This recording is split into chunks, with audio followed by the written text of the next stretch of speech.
I often say if you're not a feminist, then you're a bigot. I mean, there is nothing in between. So the other day, I posted something on Twitter, a little observation. I don't know if it was an interesting observation. I don't know if it was good, if it was clever.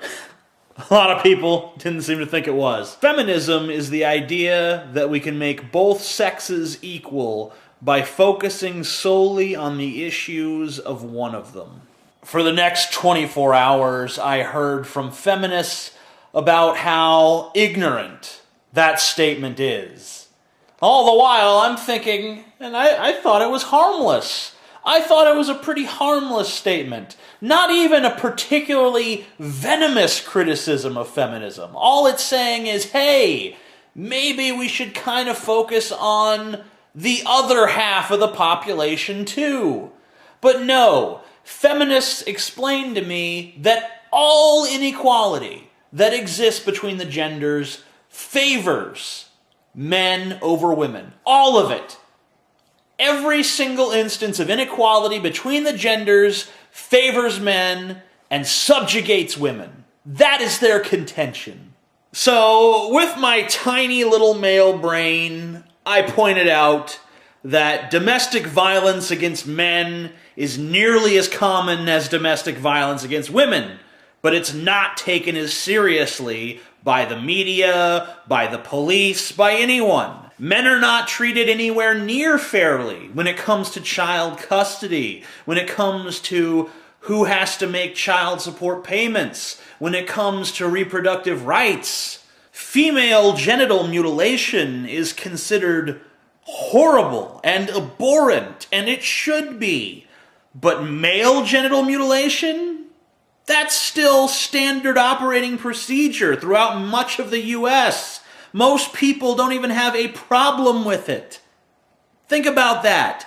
It is permissible. I mean, just remove yourself from the cultural context for a second and think to yourself that if you live in America, you live in a country where it's just standard procedure to chop off part of a boy's penis when he's born. And don't say that it's just a piece of skin. So is your fucking eyelid. You wouldn't want that chopped off.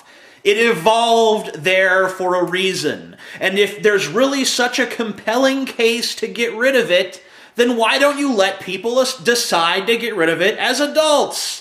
I'd have no problem with circumcision if it was voluntary, if it was made by people who have the ability to consent and not just performed on babies arbitrarily for mostly religious reasons. Women are sentenced to 40% less prison time than men for equivalent crimes.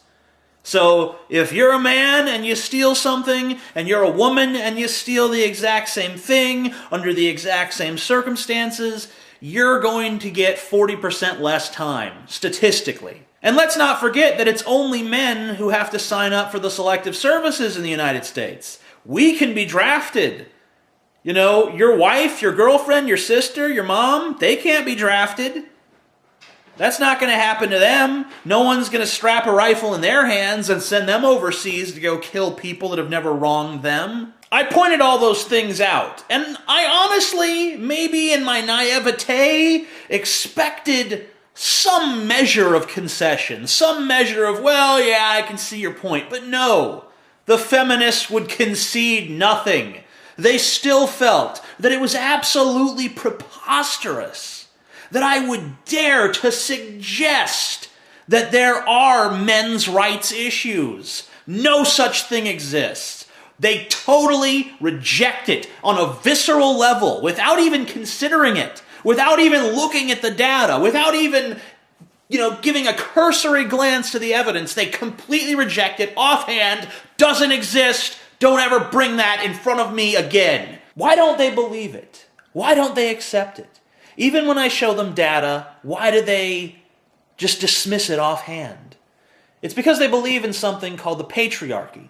And that's not something that is exclusive to radical feminists.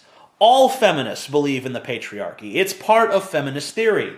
The patriarchy, according to Wikipedia, is a social system in which the role of the male as the primary authority figure is central to social organization and where fathers hold authority over women, children, and property. It implies the institutions of male rule and privilege and entails female subordination.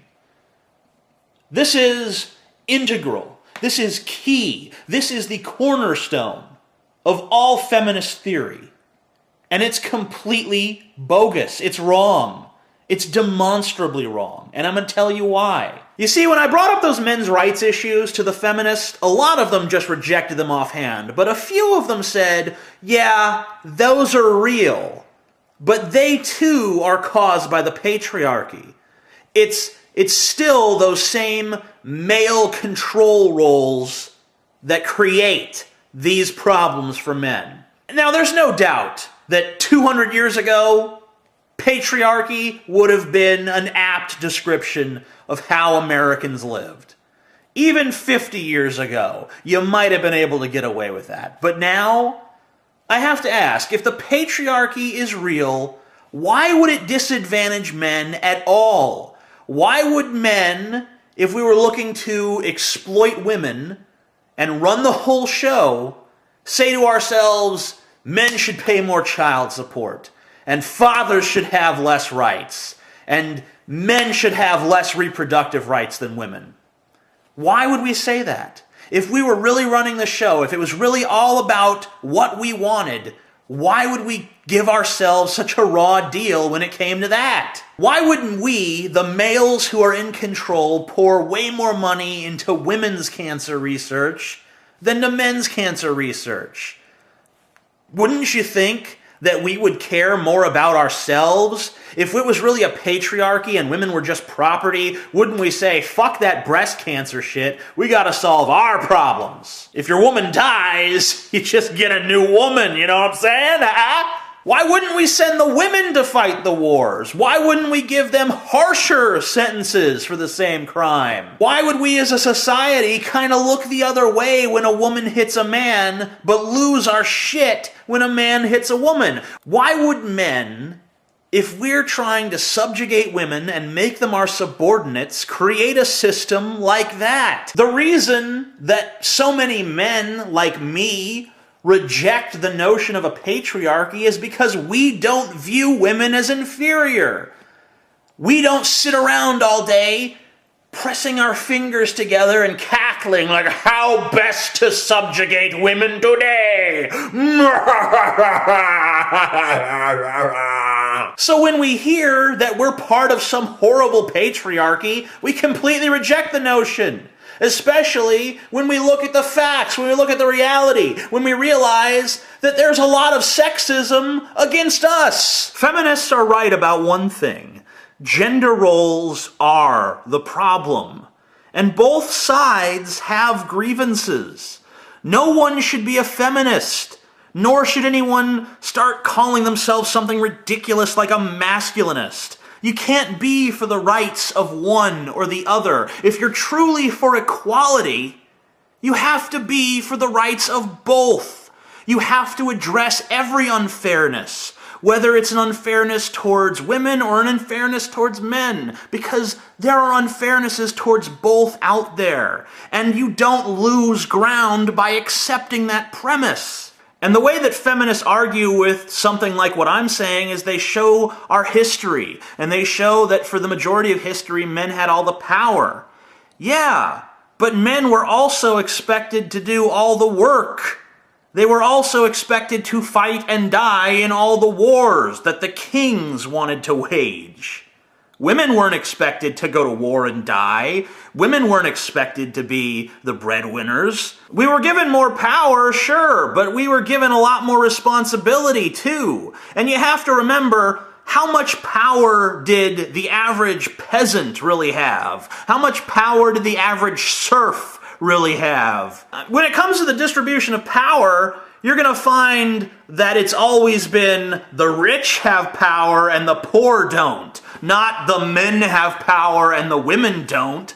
But we need to reject all that shit. Everyone deserves equal rights. Everyone deserves the equal ability to accumulate whatever power and influence they can within their lives, regardless of their gender, regardless of their sexual orientation, and so on and so forth. I think we all agree on that. And that's why I've taken to calling myself a universal human self-determinist. And I know it's a mouthful, but it's a fuck of a lot better than calling yourself a feminist or a masculinist, which is an absurd term to me. So I've been called a misogynist and a sexist and a pig by a lot of feminists for a while now because of some of the videos I've made on the topic of feminism.